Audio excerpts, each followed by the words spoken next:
Je vous dis shalom, shalom et bienvenue au refuge Cité de Vie. Nous pouvons prendre place.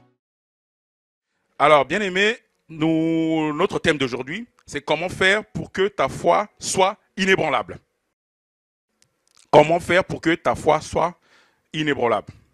Lorsque nous disons comment faire pour que ta foi soit inébranlable, vous êtes sans ignorer que la semaine dernière, durant tout le mois dernier, nous avons parlé beaucoup sur les épreuves. Et ce que nous avons reçu, nous avons compris qu'il y a plusieurs types d'épreuves. Et lorsque nous sommes dans une épreuve qui est permise par Dieu, ça veut dire que Dieu a la solution. Il nous fait amener pour qu'il puisse nous transformer, pour que nous soyons une meilleure version de nous-mêmes. Mais nous avons compris également que dans cette épreuve-là, nous allons toujours triompher. Amen.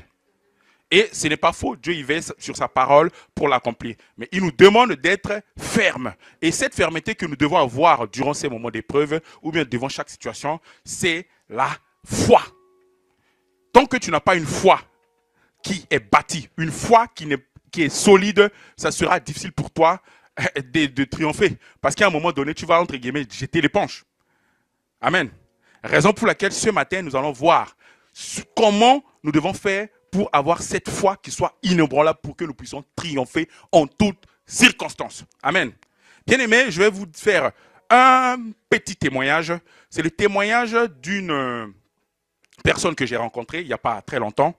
Mais vraiment, l'histoire de cette personne m'a beaucoup touché. Déjà, en introduction, nous allons lire déjà dans Hébreux 11.1 comme verset d'introduction. Et nous allons y revenir. Or, la foi est une ferme assurance des choses qu'on espère, une démonstration de celles qu'on ne voit pas. Amen. Nous allons décortiquer plus tard. Je reviens sur le témoignage de cette personne. C'est une dame qui est partie en voyage en Afrique avec son mari. Bien évidemment, quand on va en voyage, c'est pour aller passer des bons moments. Et effectivement, ils ont eu à passer des bons moments. Et l'impensable est arrivé. Le monsieur, loin de chez lui, un Français, caucasien, de souche, il va avec son épouse. Et voilà, l'impensable est arrivé. C'est-à-dire que le monsieur était décédé suite à un accident. À la suite de cette histoire, la dame était vraiment dans tous ses états. Elle ne sait même pas comment faire. Et voilà que les situations ont fait que, pour le rapatriement de corps, le coût était tellement élevé. Et tous ces détails-là, elle a dû enterrer encore une autre preuve, faire l'inhumation de l'autre côté. Bien évidemment, comme un accord avec les enfants du monsieur. Que voilà, c'est ton mari, c'est arrivé. Tu fais, avec tout ce qu'il y a comme situation, on ne peut pas faire autrement. Fais ce que tu peux faire. Elle revient, vous imaginez, dans cette situation, on ne peut pas revenir dans la joie. Elle revient, AVC, dépression. C'est-à-dire tout ce que vous pouvez imaginer, cette dame qui était, si vous voyez la dame avant et après, vous ne pouvez pas croire. C'est deux personnes différentes. Ébranlée dont on parle là. C'est ça vraiment cette épreuve que cette dame a vécue. Il n'y a pas de mots. Mais vous savez quoi? Dieu s'est manifesté.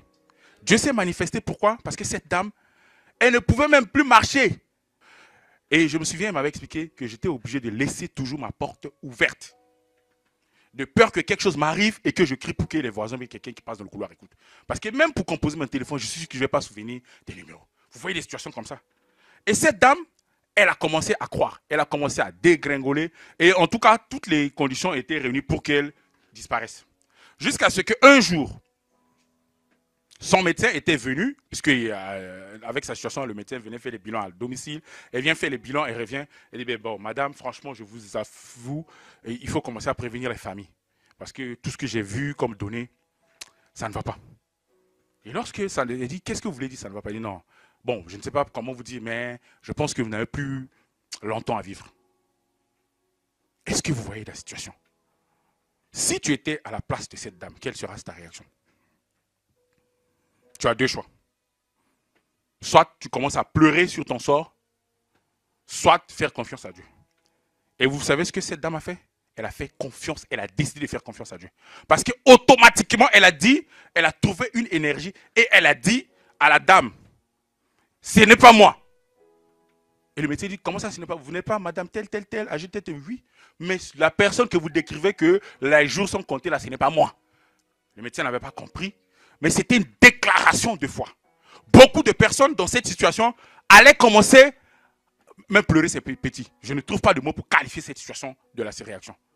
Mais cette dame, elle a dit, yeux en yeux comme ça, ce n'est pas moi.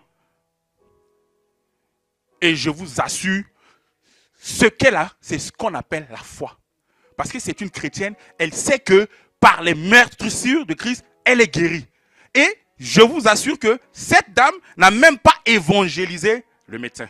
Pourquoi? Parce que quelques jours après, elle a eu un songe. Et dans le songe, quelqu'un lui a donné un médicament, il lui dit de se lever. Et le lendemain, elle n'a pas attendu. Oh, est-ce que c'est pas juste un songe? Est-ce que c'est pas seulement un rêve? Elle s'est levée. Et cette dame a commencé à marcher. Cette dame a commencé à reprendre vie. Cette dame a commencé à reprendre goût à la vie. Cette dame, sur la base de la parole de Dieu, de sa foi. Amen. Qu'est-ce qui s'est passé? Elle m'a dit qu'elle sortait. En fait, tout l'immeuble attendait, voilà, de voir peut-être dans les semaines, dans les mois, les ambulances venaient dire, voilà, cette dame-là, c'est fini. Mais un jour, on la voit, elle m'a dit, elle tirait son caddie comme ça. Au fait, il y a des gens qui la voient, elle se pose la question de savoir si les gens se demandent, est-ce que c'est pas, est-ce que c'est elle-même? Oui. Et quand les gens essaient de la fixer, oui, c'est moi. Ce qui est intéressant dans cette histoire, c'est qu'elle est partie voir son médecin. Et le médecin n'était pas chrétien. Le médecin a dit, moi, vos histoires de Dieu là, je n'ai jamais cru. Hein. Mais je me souviens, le jour là, tu me disais que tu as un Dieu vivant, tu as un Dieu. Et c'est là, le médecin a commencé à lui demander, mais ton Dieu là, c'est quoi? Au lieu que ce soit une consultation, la séance de consultation s'est transformée en évangélisation. La dame a commencé à parler de son vécu, de sa situation. Il dit, mais comment tu as fait? Mais voilà les données. Tout ce que j'ai ici, c'est pas normal que tu continues à vivre. Et en plus, tu marches. Comment tu as fait? Il dit, mais je vous ai dit, j'ai un Dieu vivant, c'est pas moi. Celui qui a été dit là, ce n'était pas moi. Moi, je suis enfant de Dieu. Lorsque il y a une situation où tu penses que tout est fini, comment est-ce que tu vas agir? Amen. Que le témoignage de cette dame-là puisse nous servir. Parce que lorsque nous parlons de la foi, nous avons notre part.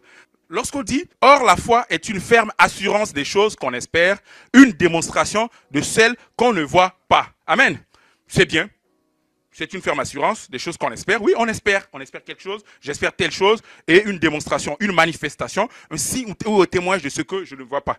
On va aller dans la version parole de vie. Croire en Dieu, c'est une façon de posséder déjà les biens qu'on espère.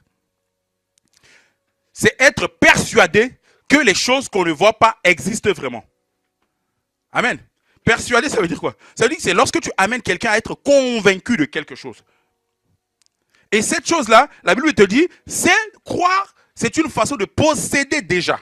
Oui, c'est très bien, mais tu as ta part.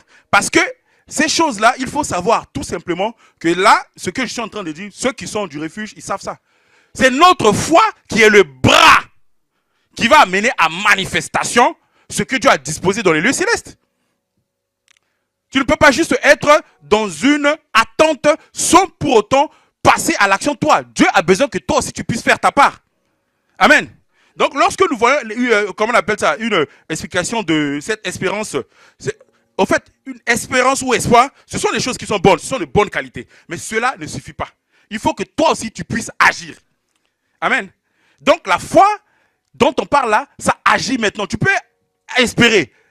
Espérer, c'est quoi? C'est-à-dire tu vas avoir confiance à la chose qui va se manifester et tu attends. Cette chose-là, c'est pas faux, ça va se manifester. Mais si tu veux véritablement rentrer en possession, maintenant, tu as ta part à faire et c'est être en action. Être en action, c'est quoi? C'est croire. Lorsque tu dis tout simplement de ta bouche, par tes meurtrissures, nous sommes guéris, mais dans ton cœur tu doutes, rien ne va se réaliser. Il faut que tu crois ce que tu dis. Il faut que tu puisses adhérer à ce que toi-même tu dis. Il y a des gens qui sont dans l'attente, ce qu'il dit de sa bouche est différent de ce qu'il pense dans son cœur. Il se dit, est-ce que ça va se réaliser même? Est-ce que cette histoire-là même c'est vrai? Mais tu as des doutes, ça ne va pas se réaliser ma soeur. Ça ne va pas se réaliser mon frère. Et le blocus c'est qui? C'est toi. Parce que la seule chose, combien ça te coûte de croire? Croire seulement. Toi-même, tu dis, j'ai un Dieu vivant, j'ai un Dieu qui est ceci, Dieu rédempteur. Mais lorsqu'il y a une situation, mais c'est toi qui même vraiment se pose des questions. Est-ce que, véritablement, imaginez-vous, moi je suis là comme ça, avec ma fille. Elle est avec ses copines, Et devant moi, ces copines peut-être qui ont l'habitude de la traumatiser. Devant moi, elle va traumatiser, mais ça va m'énerver. Moi, je vais voir ça comme si elle n'a pas confiance en moi. Mais papa est là, et puis tu te permets des gens qui te traumatisent. Au contraire, à la limite, tu viens t'accrocher à moi. Si c'est moi qui te chasse, d'accord. Mais tu ne viens même pas t'accrocher à moi. Tu viens juste et à la situation, tu es ébranlé. À la limite même, tu veux même t'enterrer toi-même. C'est pas possible. Bien-aimé, Dieu vient te parler. Ce que j'aime avec Dieu, c'est qu'il ne vient pas pour nous juger. Parce que la manière dont je parle, le temps dans lequel je parle, c'est sûr que quand quelqu'un a un souci ou une situation, il va dire non, il est en train de me juger, il est en train de faire. Je vous assure, Dieu, il ne vient pas pour te juger. Il vient pour te sauver. Parce que parfois, il te dit des choses dures pour que tu puisses prendre conscience. Arrêtez de douter de Dieu. Passez à l'action. Il faut avoir une foi qui est active. Il ne faut pas avoir une foi théorique. Parce que beaucoup de chrétiens, je vous assure, nouveau-nés, baptisés, je ne sais même pas quel qualificatif est encore donné. Mais il y a des situations, et bien aimé, moi j'ai l'habitude, le pasteur me disait, mais on connaît un enfant de Dieu dans des difficultés. Lorsque tu as une situation, tu as un problème, c'est là on sait que si vraiment tu es enraciné, si tu as conscience de ce père, ton père est ministre ou président ou je ne sais quoi, tu as une situation, est-ce que tu vas avoir peur? Non, au contraire, les gens quand ils te voient, c'est eux qui ont dit, oh lui là, est-ce que c'est un souci? On n'est pas ensemble. Hein. Pour lui là, c'est un réglé d'avance. Amen. Donc, si au travers de tout ce que nous avons eu comme enseignement, que nous devons triompher de nos épreuves, que nous allons sortir vainqueurs, mais encore ce matin, je viens te dire, non, il faut avoir une foi inébranlable pour arriver à ces choses. Vous voyez un peu, non? Ça semble comme si on est en train de se contredire. Non, ce n'est pas une contradiction. C'est vraiment complémentaire. Ça a été dit clairement que nous allons triompher, mais tu as ta part aussi à faire. Amen. Donc, c'est la raison pour laquelle nous allons voir pourquoi tu dois développer ta foi. Amen. La foi, tout d'abord, il faut savoir que la foi est le fondement et l'essence même de toute grâce dans la vie de tout enfant de Dieu. Et je l'ai dit tout à l'heure également, la foi, c'est le bras, ou disons, le pont, voilà, qu'il y a entre le monde invisible et le monde physique. Il faut faire ce pont, c'est ta foi qui va amener. Je vous assure, remarquez, essayez de voir dans votre vie. Est-ce que vous n'avez pas vu quelque chose dans votre vie sur lequel que vous avez désiré et auquel vous avez cru? Je ne sais pas cette chose. Mais essayez juste, vous allez voir. Il y a quelque chose qui était peut-être très cher pour vous, ou bien un projet qui était très bon pour vous, mais auquel vous avez cru. Vous croyez que vous allez le faire. Ça peut être les études. Ça peut être l'obtention d'un travail. Ça peut être l'obtention, un projet de voyage, peu importe les choses. Mais vous y croyez tellement que ça se manifeste. Essayez juste de voir. Amen. Donc, lorsque nous parlons de pourquoi développer la foi, nous allons voir dans Hébreux 11, 6.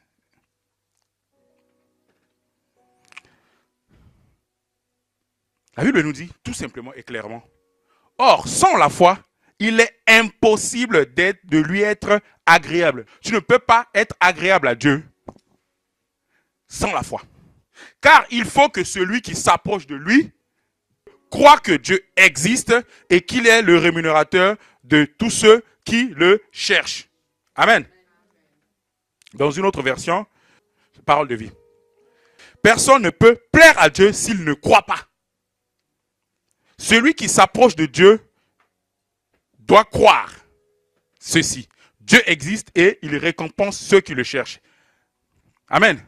Lorsque la Bible te dit qu'il va te récompenser, ça veut dire qu'il va te faire honneur. Il va te gratifier. Lorsqu'il sait que tu sais qu'il existe et tu crois en lui. Ce n'est pas dans le doute, faire les choses religieusement que tu penses que Dieu va se manifester. Amen.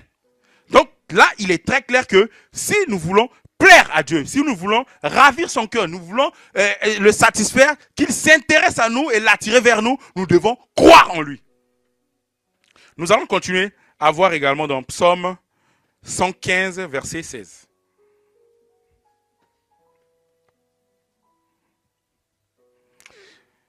La Bible nous déclare ici, les cieux sont les cieux de l'Éternel, mais il a donné la terre au Fils de l'homme.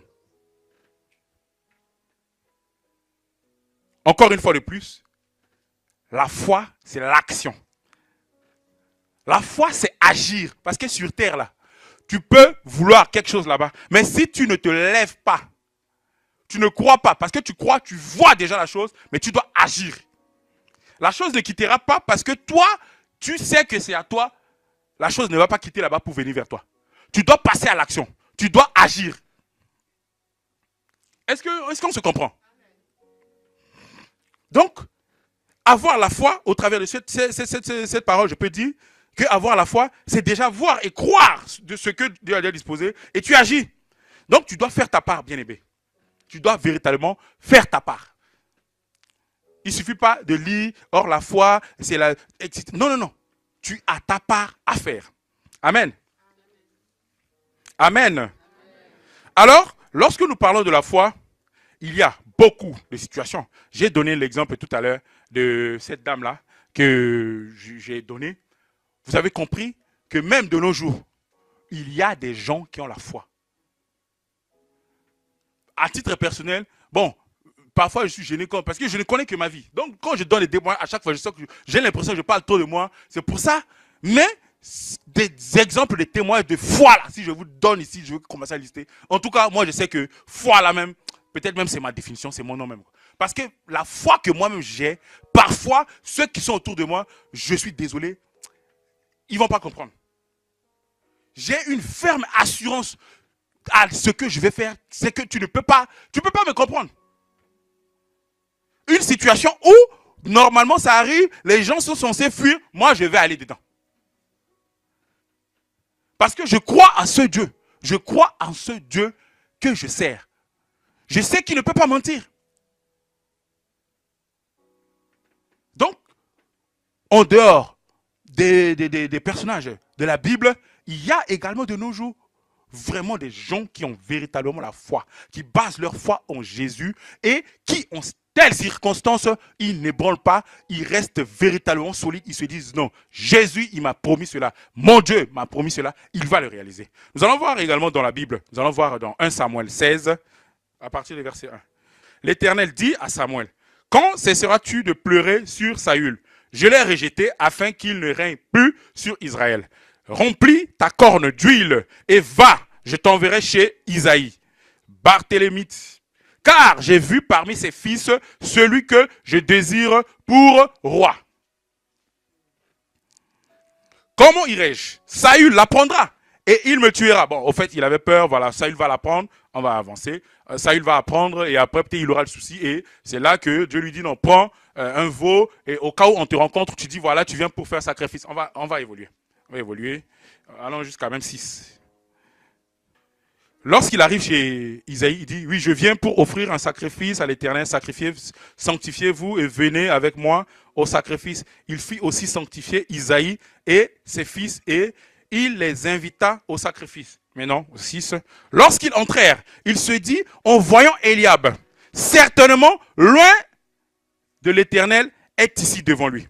C'est-à-dire lorsque il vient, le prophète, il vient, Samuel, il voit le frère aîné, aussi ça.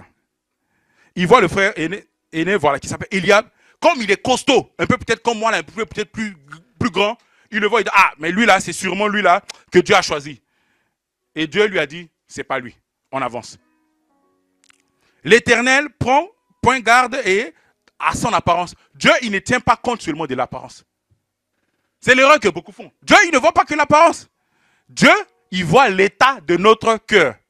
Parce qu'on va balayer tout ça. C'est-à-dire, ils sont 7. Ils sont 7. Un à un, le père, il a appelé un à un. Le prophète a dit non, c'est pas lui. Ah, mais le prophète dit non. Et après, Isaïe lui dit non, mais si tu me dis que c'est pas tout cela. Et il dit non. C'est encore le prophète qui rappelle au père pour lui dire, est-ce que tu n'as pas encore un autre fils? Et c'est là le père, Lui là même, c'est un petit chétif comme ça. Là. Ouais, oui, il y en a un là, lui là même, on ne le considère pas, c'est le tout dernier. C'est lui qui se promène dans la brousse, c'est lui le berger. Il sent mauvais, il commence à dénigrer même son fils, on va dire. Mais le prophète a dit, faut l'appeler. Parce que tous ceux les fils que tu m'as montrés ici, Dieu m'a dit, il n'est pas parmi eux. Amen.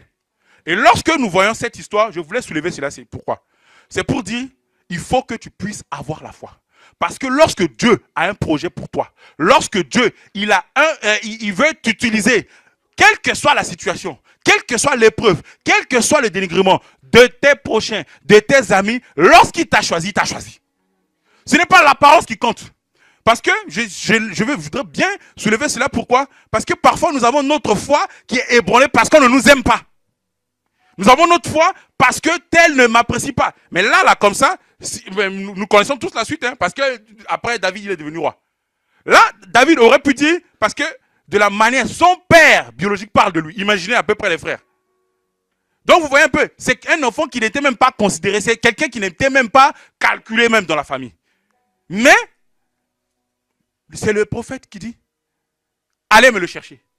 Il dit, sont cela tous tes fils? Et il répondit, il reste encore le plus jeune, mais il fait prêtre les brebis. Est-ce qu'il a demandé qu'est-ce qu'il fait? Donc, derrière, il fait prêtre les brebis, c'est-à-dire, il n'est pas comme les fils que je t'ai montrés ici. Parce que les autres là, c'est des grands militaires, d'autres sont diplomates, etc., etc. Amen. Donc, il dit, alors Samuel dit à Isaïe, on va le chercher, car nous ne nous placerons pas avant qu'il ne soit venu ici.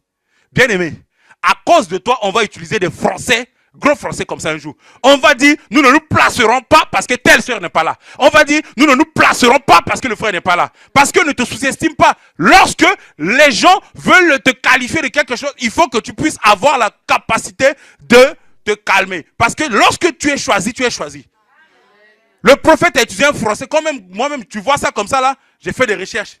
Mais je vous assure, c'est un français qu'on exprime. En fait, c'est protocolaire. Nous ne nous placerons pas, ma soeur. Est-ce que vous voyez? Un jour, on dira de toi, nous ne nous placerons pas parce que telle soeur n'est pas là. Donc, ne t'inquiète pas. Ne t'inquiète pas. Ce jour-là va arriver. Allez, on continue, ma soeur. Isaïe l'envoya chercher. Or, il était blanc. Vous savez, quand on dit quelqu'un est blanc, et dans cette époque-là, c'est un signe de prestige. C'est-à-dire qu'il était beau. Quelqu'un, on te dit qu'il est en train de prêtre les brebis. Il est en train, vous imaginez, en fait, chacun a cette image, non? Quand on prend les brebis, tout ça dans la brousse, et on ne le considère pas, il est censé être sale. Mais lorsque tu es un oint de Dieu, dans ta saleté, dans ta situation, le prophète sait détecter en toi que tu es blanc. Que tu as quelque chose. Vous voyez, ce petit que les parents étaient en train de traiter, il est en train de faire ceci. Lui, il vient, le prophète le décrit. Il dit, il est blanc. Ma soeur, avec de beaux yeux, une belle figure. Dieu n'a que de paroles positives pour toi, mon frère. Dieu n'a que de paroles positives pour toi, ma soeur. Ne te sous-estime pas, ne te laisse pas influencer, parce que notre foi est souvent influencée par le commentaire des gens, par le commentaire des autres. Bien-aimé, sois conscient que toi, quand tu es enfant de Dieu, Dieu ne te voit pas comme les gens te voient. Amen. Dieu te voit blanc. Il te voit roux. Il te voit avec de beaux yeux. Il te voit classe. Même quand tu es juste, je ne sais pas, tu es mal habillé devant les gens, pour lui te voir même, tu es en tenue de roi. Et lui, il sait faire la projection. Amen. Hein? Et il dit avec une belle figure. L'Éternel dit à Samuel, lève-toi, oins-le. Vous imaginez les gens qui étaient, c'est un peu, vous voyez un peu genre les défilés de mode. Sûrement c'était comme ça. Puisqu'il a d'appeler tous les fils. Il y a le grand qui était venu sûrement, celui qu'on a dit qu'il était officier là. Sûrement il était venu et le papa dit non mais c'est normal, c'est logique. Lui il est officier. C'est sûr que ça doit être lui, le roi là.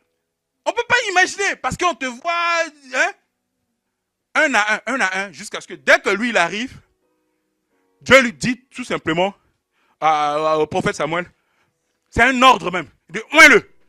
Car c'est lui. Amen. Et lorsque nous voyons des passages comme ça, nous voyons des histoires comme ça, est-ce que cela ne doit pas nous réconforter? Parce que Dieu, il est immuable. De la même manière, David a vécu cela. Dans notre jour d'aujourd'hui, il y a des gens qui sont méprisés dans leur famille. Il y a des gens qui sont méprisés dans leur travail. Donc, il y a des situations, tu n'es même pas considéré.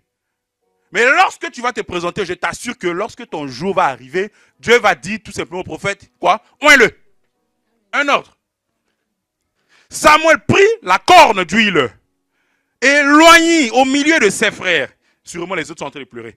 L'esprit de l'Éternel saisit David à partir de ce jour et dans la suite. Amen. Samuel le leva, parce que pour le 1 là, si on dit se leva, ça veut dire qu'il était comment? Est-ce que vous voyez un peu? Le petit vient, on dit, oins-le. Ordre. Et on est en train de le oindre, mais les frères qui étaient là, même le papa qui le traitait de tous les mots là. Vous imaginez un peu l'image? Que cela soit ton témoignage. Ne t'inquiète pas du tout. Ne t'inquiète pas du tout. Parce que lorsque c'est pour toi, c'est pour toi. Franchement, je vous assure, ce témoignage, je n'avais pas prévu ça. Mais je le dis, c'est juste... ce témoignage, je le dis pourquoi? Parce qu'il y a une situation où, voilà, par exemple, c'était une situation personnelle que j'avais vécue. Une sorte d'appel d'offres. Mais nous sommes petits. Nous ne pouvons pas rivaliser avec des groupes qui font, je ne sais même pas, qui peuvent nous payer 100 ans de notre chiffre d'affaires. Mais eux, ils sont venus vraiment en pompe. Mais lorsque moi j'ai débarqué, lorsque tu as Dieu avec toi, est-ce que tu peux célébrer Dieu? Est-ce que tu peux célébrer Dieu? Oh là là là là là là là là là là. Et je me souviens à cette époque-là, pas parce qu'il est dur, hein, parfois même, il t'amène parfois à faire douter de toi. Non, mais c'est ça, te challenger. Moi, je prépare mes trucs. Je dis, franchement, à la rigueur, j'allais même te regretter. Pourquoi je lui en ai parlé? Mais ce qu'il m'a dit m'a donné une idée de moi et je suis devenu, c'est-à-dire moi-même, c'est comme si je me vois comme ça. Et donc, quand je suis devant ces gens-là, même la posture, même la manière de parler, le responsable n'a même pas cherché loin. Si c'était à l'époque, il va dire, oins-le. Est-ce que vous voyez? Et il m'oignit ce jour-là. Et au lieu que ces grands groupes-là puissent avoir le marché, c'est à nous là, entre guillemets, qu'on se considérait petits. Est-ce que vous voyez? Parce que lorsque Dieu t'a choisi, il t'a choisi. Et avant même, je me souviens, j'avais des doutes pour y aller. Je dis, ça là, c'est pas pour nous. Ça, c'est les grands, on les connaît, on les voit à la télé seulement, on fait les demandes. Mais c'est sans ces gens-là à qui on faisait des demandes. Maintenant, c'est eux qui nous envoient. Et quand ils nous envoient un message, c'est avec, on va dire, avec tous les respects. Cher partenaire, cher monsieur Ciel.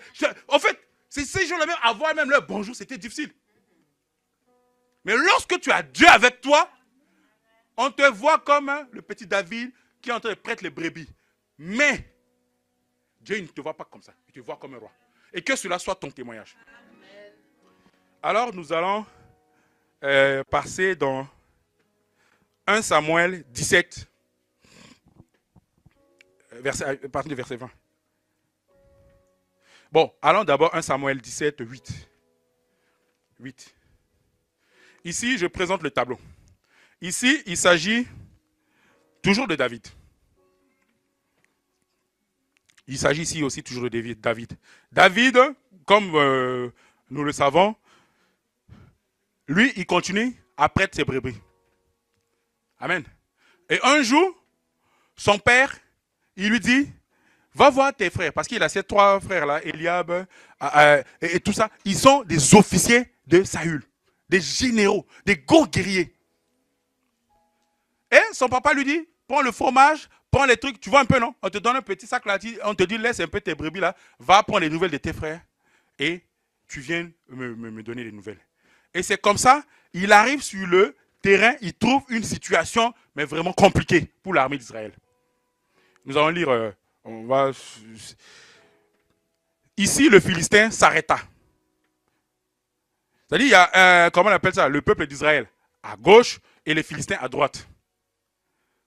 Ils veulent, comment on appelle ça, il y avait une guerre. Et c'est là, le Philistin, là, costaud, il se lève. Il dit non, on ne va pas perdre de temps à se battre.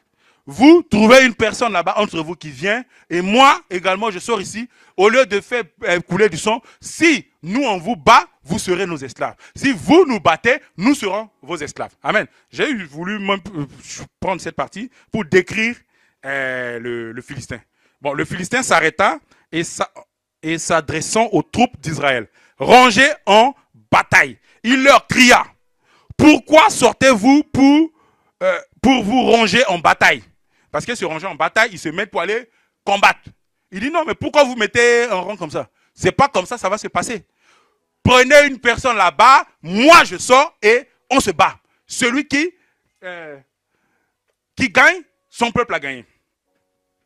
Ne suis-je pas le Philistin et n'êtes-vous pas des esclaves de Saül? Choisissez un homme qui descende contre moi. On va continuer. S'il peut me battre et qu'il me tue, nous vous serons assujettis. Mais si je l'emporte sur lui et que je le tue, vous nous serez assujettis et vous nous servirez. Hey, c'est fort. Amen. Allons au 10, verset 10. Le Philistin dit encore, je jette en ce jour un défi à l'armée d'Israël. Donnez-moi un homme et nous nous battons ensemble. Parce qu'il avait tellement confiance. Et un peu plus haut, on te décrit le gars, 3 mètres. On te décrit même son arme là, il ne pouvait pas prendre. C'est quelqu'un qui attrape comme ça, qui marche à côté de lui. En fait, de nos jours, quand tu vois une situation comme ça, les Goliaths de notre vie, n'ayez pas peur. Allons d'abord. 1 Samuel 17 à partir du verset 20. On saute, on va jusqu'au verset 20. David se leva un bon matin, il laissa les brebis, c'est-à-dire son papa lui a déjà donné des instructions, prends les fromages, prends ceci, amène-leur. David se leva d'un bon matin, il laissa les brebis à un gardien, prit à charge et partit comme Isaïe le lui avait ordonné. Lorsqu'il arriva au camp, l'armée était en marche pour se ranger en bataille et poussait des cris de guerre. Israël et les Philistins se formèrent en bataille, armée contre armée. David remit les objets qu'il portait entre les mains du gardien des bagages et courut vers les rangs de l'armée. C'est-à-dire, il arrive, il trouve un gardien, tout ce que son papa lui a donné pour venir donner aux frères, il dit, bon, garde-moi ça. Ils se mettent là-bas en rangée, là, qu'est-ce qui se passe? Il court, il vient parmi eux. Allez, il arrive. Courut vers les rangs de l'armée. Aussitôt arrivé, il demanda à ses frères comment il se portait. Il demande, parce que papa a dit, va prendre des nouvelles, viens me dire. C'est un enfant poli. Il vient d'abord faire ce qu'on lui a dit de venir faire. Il dit, comment vous allez?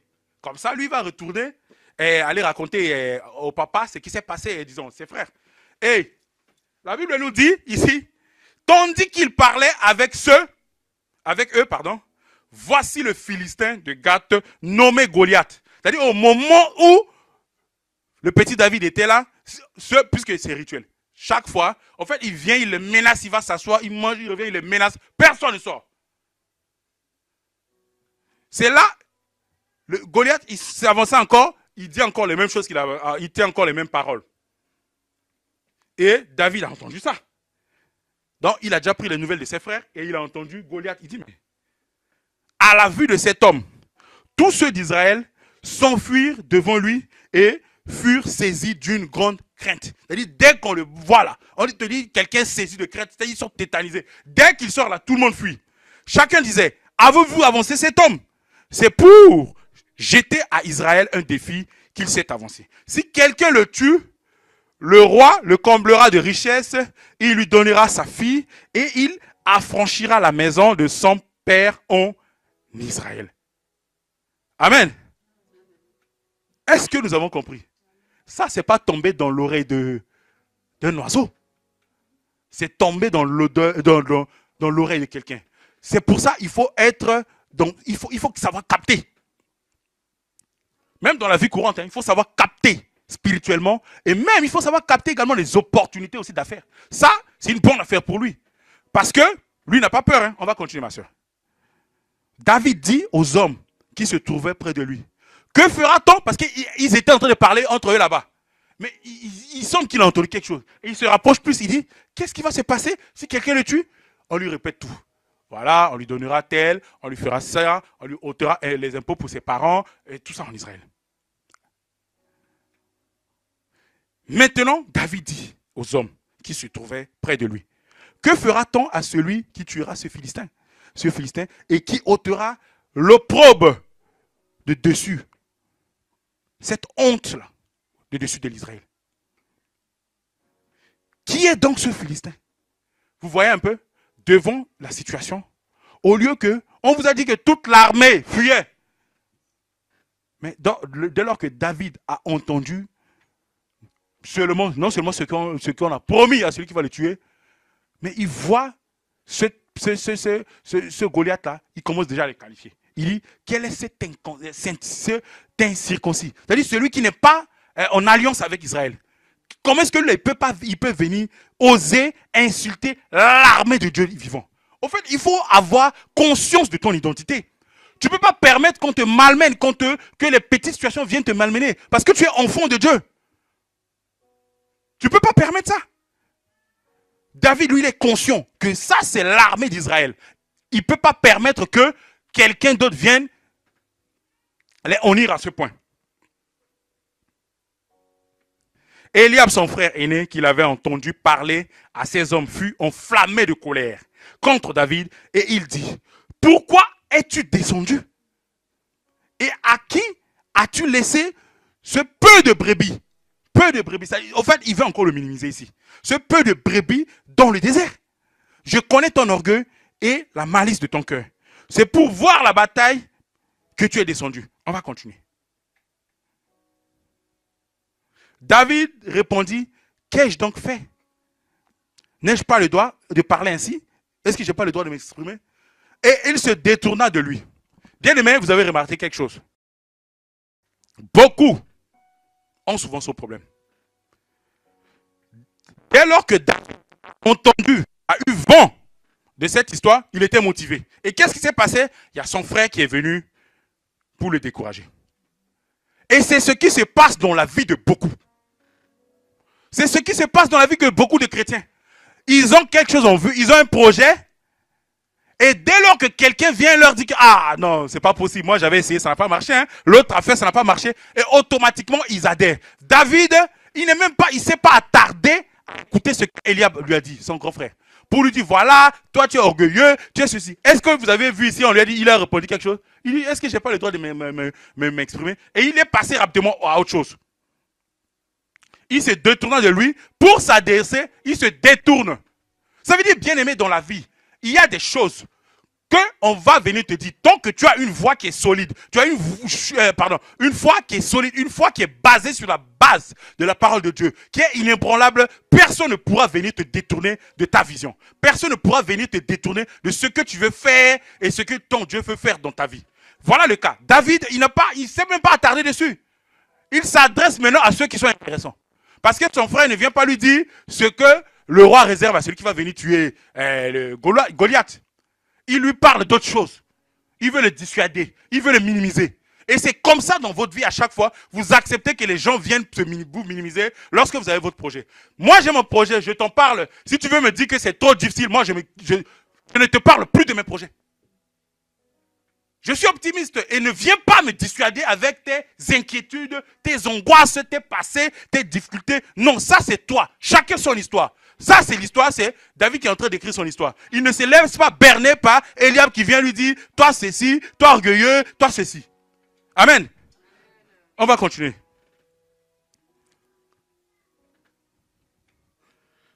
Lorsqu'on eut entendu les paroles prononcées par David, on les répéta. Voilà. En tout cas, depuis que Goliath se présente, personne ne s'est jamais prononcé pour dire non, pour l'insulter même. Personne, tout le monde fuit. Mais Saül a appris qu'il y a un petit qui est en train de parler mal là-bas, qu'il est chaud. Mais depuis, il n'y a pas de solution, qu'est-ce qu'on va faire? Parce que la seule solution, depuis, c'est la première fois le roi Saül entend qu'il y a quelqu'un qui a dit ça. C'est arrivé à ses oreilles. Maintenant, que personne, David dit à Saül, voilà. Saül, qui est le roi, qui a toute l'armée avec lui. Mais c'est ce Saül-là qui vient maintenant, c'est David qui vient encore l'encourager. Bien aimé, sois celui-là qui va encourager les gens dans leur projet. Sois celui-là qui va encourager les gens, même lorsque tout paraît out. Tu n'es pas Dieu. Ce n'est pas à toi de venir décourager l'autre. Tu es enfant de Dieu, parce que Dieu ne raisonne pas comme ça. Oui, tu peux avoir une sagesse, etc. Mais encourage ton frère, encourage ta soeur. Ne sois pas celui-là qui soit tout simplement dans toute chose, tu es toujours négatif. Tu es toujours négatif. Tu vois toujours un projet comme ça. Ah, ça là, ça ne va pas marcher. Ah, ça là, je ne peux pas. Est-ce que tu es sûr? Je connais tel qui a fait, ça n'a pas réussi. Je connais. Tout le temps, tu es comme ça. Mais si tel est ton cas, sois comme David. Sois celui-là qui arrive lorsque tout le monde pense que c'est fini. Tu viens apporter le réconfort. Parce que Dieu, il passe par toi pour que tu sois solution dans la vie des autres. Et ça passe par là également.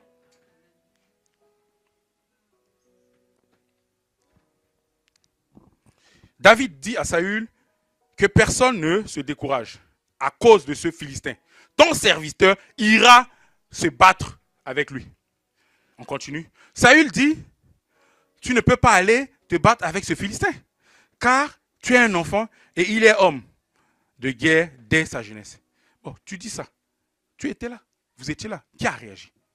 En fait, derrière même cette parole, il y a une peur. Il veut que le petit l'assure. Ce n'est pas parce que tu es face à une situation. Quand on te pose des questions, il faut savoir te vendre. Il faut savoir te vendre. Il ne faut pas attendre que ce soit les gens qui parlent bien de toi. Les Eliab étaient là. Hein. C'était ses frères. Ils auraient pu aller dire au roi, ah, nous avons un petit frère là, mais il est comme ça. Mais est-ce que c'est quelqu'un qui a dit? C'est lui-même, il vient. On va continuer. Ton serviteur, il parle de lui, faisait perdre les brebis de son père. Et quand un lion ou un ours venait en enlever une du troupeau, qu'est-ce qu'il fait? Je courais après lui. Je le frappais. Je l'arrachais les brebis de sa gueule. Il se dressait contre moi. Je le saisissais de la gorge. Je le frappais. Je le tuais. Et quand il faisait ça comme ça, hey, directement, Saül même s'est rendu compte que non, il est fort. S'il a pu arracher de la... Donc, il faut savoir te vendre. C'est lui-même qui parle de lui. Hein. Quand tu parles de ce que tu sais faire là, ce n'est pas l'orgueil. C'est normal. Amen. C'est ainsi que ton serviteur a terrassé les lions. Le lion, l'ours, il en sera du Philistin. De cet incirconcis comme de l'un d'eux. Car il a insulté l'armée du Dieu vivant. Et ce qui lui fait mal, c'est parce qu'il se incirconcis a osé insulter l'armée du roi d'Israël. L'armée de Dieu d'Israël, pardon. Amen. Il ne peut pas tolérer ça. Est-ce que dans tout ça, vous avez vu, il a parlé de lui? Tout il dit de Dieu d'Israël. Dieu d'Israël. On va continuer. David dit encore, l'Éternel, qui m'a délivré de la griffe de tous ces lions et tout ça, me délivrera ainsi. Il proclame. Tu ne peux pas aller dans un combat et douter et te dire, ah, est-ce que je vais y arriver? Est-ce que... Non, tu ne peux pas. Lorsque tu vas dans un combat, lorsque tu vas devant une situation, proclame des paroles prophétiques. Même lorsque humainement on voit que c'est difficile, pour toi tu dis, je vais y arriver. Je vais y arriver. Tu dis seulement ça. Il ne faut pas être dans cette lamentation. Ah, est-ce qu'on peut y arriver là? Ah, ces choses-là, c'est difficile. Hein? Est-ce que Goliath, là, 3 mètres là même, nous on est à ses yeux, on dirait des sauterelles. Est-ce qu'on peut? Non. Tu dois pouvoir. C'est toi ton premier prophète, en fait, même. Tu dois prophétiser sur ta vie. Tu vas à un combat, mais c'est toi qui, déjà, tu te blacklistes en avant. Avant, je faisais ça. Oui, avant, je faisais ça. C'est-à-dire, il y a des situations que c'est permis à tout le monde, mais je me disqualifie. Je me dis, j'estime que non, moi là, je ne peux pas. Je n'ai pas assez de moyens, je n'ai pas ceci. Mais, ma soeur, mon frère, cette page-là est terminée. Parce que Dieu, il m'a donné véritablement, on va dire, une base, une confiance. Même, je vous assure, c'est pas, je vous assure, si aujourd'hui là même, l'histoire de Moïse là arrive ici, on dit, faut un bâton fond là, je vais prendre le courage. Parce qu'avant, je me souviens, quand je voyais même ça, je dis non, est-ce que ça c'est juste une théorie? Est-ce que c'est possible? Mais aujourd'hui, je crois à ça. Parce qu'il y a des circonstances de la vie que, franchement, normalement, tu ne sais même pas. Mais effectivement, c'est comme, véritablement, ils la font la mer pour te faire passer. Parce que l'impact du problème, c'était carrément, c'est fini pour toi. Mais la personne qui était censée être dans la posture de te réprimander, de te faire du mal, est celui-là qui vient encore te consoler, qui te dit, bien, mon fils. Amen. Nous allons continuer. Pensez, on évolue. Saül fit mettre vêtements. Voilà, on lui donne les vêtements, cuirasse, tout et tout. Il enlève tout. Il dit non, lui n'est pas habitué à toutes ces histoires-là. Son truc, c'est son bâton. Amen. Et lorsque je parle du bâton, tu as quelque chose en toi. Tu as un bâton entre tes mains. Et ce bâton, ça peut être ce bâton que toi, peut-être, tu sous-estimes. Mais ça peut être d'une grande aide pour quelqu'un. Ça peut être un talent que tu as. Ça peut être une capacité que tu as. Ça peut être quelque chose que tu peux faire, mais tu sous-estimes. C'est toi qui sous-estimes ça. Donne ça à Dieu. Parce que le bâton de David ici, finalement, ce n'est pas devenu, ce n'est pas seulement... Parce qu'on lui a tout donné. Les cuirasses, tout ce qui est équipement là. Ce qu'on voit hein, dans les films là. On lui a donné. Après, ça le pèse. Il dit non, moi je suis habitué avec mon bâton. On va évoluer. Le Philistin regarda et lorsqu'il aperçut David, ne voyant en lui qu'un enfant blanc et d'une belle figure. Je connais un pays où lorsqu'on envoie quelqu'un en prison, il se taille avec un couteau. Parce que quand tu rentres là-bas, tu es beau là, il paraît que tu deviens ce que vous pensez là, dans la prison. C'est dans l'armée, c'est-à-dire quand tu as des blessures, quand tu as des cicatrices, ça montre que tu as été au front. Ça montre un peu ton parcours. Lui, si lui, Goliath, il dit comme ça, tu vas voir sûrement, lui, il a des cicatrices, des épées et tout sur lui. Mais le petit David, il n'a jamais fait la guerre. Il vient, il est tout beau. Il dit, mais toi là-même, c'est quel militaire qui est beau comme ça là? Donc tu vois, il le qualifie, il le méprise. Il a une belle figure. Il dit, mais toi là, mais je vais te finir. On va continuer. Et le Philistin dit à David, suis un chien pour que tu viennes à moi avec des bâtons. Parce qu'il voit le bâton, il le méprise. Et après l'avoir par ses dieux, on continue. Viens vers moi et je donnerai ta chair aux oiseaux du ciel et aux bêtes des champs. Amen. Il dit tout ça. David, qu'est-ce que David dit? Tu marches contre moi avec l'épée, la lance, le javelot, et moi je marche contre toi au nom de l'Éternel. Encore une fois de plus. C'est au nom de l'Éternel. Hein? Au nom de l'Éternel des armées, du Dieu de l'armée que tu as insulté, que tu as osé insulter là. Je viens en son nom. Aujourd'hui, je te livrerai entre mes mains, je t'abattrai et je couperai ta tête aujourd'hui, ton cadavre des Philistins aux oiseaux du ciel. Donc, parole contre parole, mais cette parole, il vient de la part de la parole de Dieu. Amen. Donc, lorsque, et la fin, c'est ce que nous savons. Amen. David a terrassé Goliath. Lorsque, devant une situation, qu'est-ce que tu vois? Ça qui compte. Est-ce que tu vois une occasion de chute ou bien tu vois une occasion pour que le nom de l'Éternel soit élevé? Quelle que soit la situation dans ta vie, quand tu vois la situation comme David a vu, tu dis non, cette maladie, je n'en ai pas peur. Dieu a mis cette maladie dans mon corps pour que le nom de Dieu soit élevé. Dès lors que Dieu dit ça, ça veut dire que tu vas être guéri. Tu auras la santé. Et lorsque tu auras la santé, ce n'est pas toi, ce n'est pas parce que tu es trop fort, mais c'est parce que tu as un Dieu vivant. Une situation quelconque, administrative, familiale, vois ça, les Goliaths de ta vie avec les yeux de David, avec les yeux d'un enfant de Dieu. Ne vois pas que des problèmes. Il peut avoir cette taille-là. Mais je t'assure, on a vu comment David a terrassé. Il y en a tellement d'exemples. Je vais prendre très très rapidement dans 16. À partir de vers 23 jusqu'à... Il s'agit ici de Paul et Silas. Je vais paraphraser. Paul et Silas, eux, ils sont partis évangéliser. Évangéliser, on a l'habitude de faire là. Ils vont évangéliser. Et qu'est-ce qui se passe? Il y avait une dame qu'ils ont délivrée, qui était possédée. Et cette dame était possédée, elle avait l'esprit de divination, voilà. Donc, elle faisait des choses à ses maîtres Mais lorsqu'il voit Paul et Silas font des choses, et du coup, Paul a dit tout simplement, Paul n'a pas fait un peu comme de nos jours on fait, hein, on prend 1 ou 2 heures, il a dit juste, je chasse cet esprit au nom de Jésus.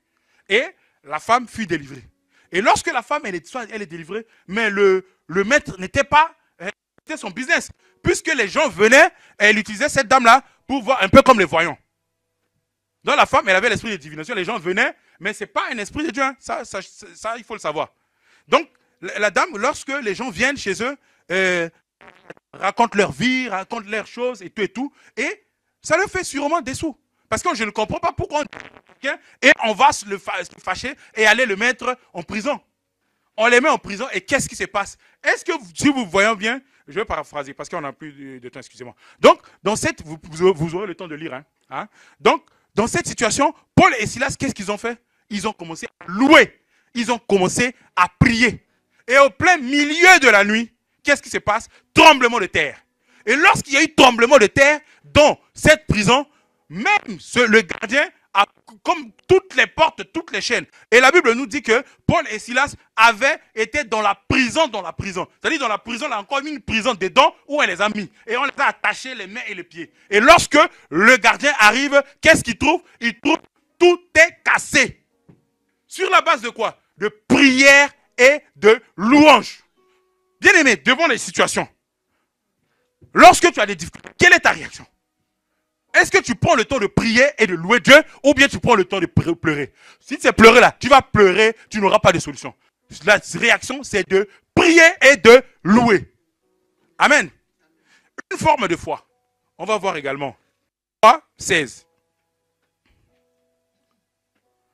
Lorsque nous avons la foi, il y a des situations où nous ne paniquons pas. Oui, on peut nous faire du mal. Parce que notre réaction, notre comportement peut nous amener à perdre. Raison pour laquelle, on va voir très rapidement également.